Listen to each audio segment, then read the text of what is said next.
महात्मा बुद्ध से लेकर के सम्राट अशोक और उन महान महापुरुषों के चित्रों को उसके माध्यम से देने का, भारत की इस विरासत के प्रति गौरव की अनुभूति करने का अवसर भी दिया गया है।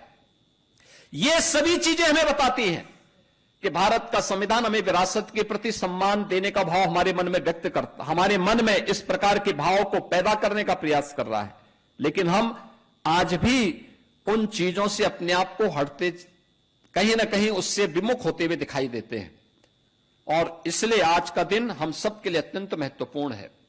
और उसमें सारी बातों का निचोड़ एक बात में आता है, वह आता है अपने नागरिक कर्तव्य का ईमानदारी पूर्वक निर्वहन करना। और नागरिक कर्तव्यों के ईमानदारी पूर्वक निर्वहन की दिशा से केवल अधिकार की चर्चा न करें।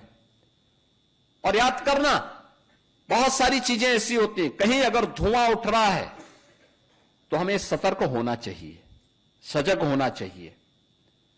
सतर्क और सजग इस बात को लेकर होना चाहिए कि अगर पड़ोस में आग लगी है, हम सतर्क नहीं हैं, हम उसको बुझाने में योगदान नहीं दे रहे हैं, तो मान के चलिए कि देर सवेर हम भी उसकी चपेट में आएंगे।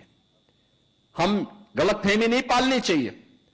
आपने देखा होगा एक उस ट्रेड यूनियन की प्रवृत्ति जिसका भाव क्या था कि हमारी मांगें पूरी हो चाहे जो मजबूरी हो, यानी हर कीमत पर उनके गलत और सही फैसले लागू होने चाहिए। ये वृत्ति नहीं, कार्य करो, काम का उचित दाम दो।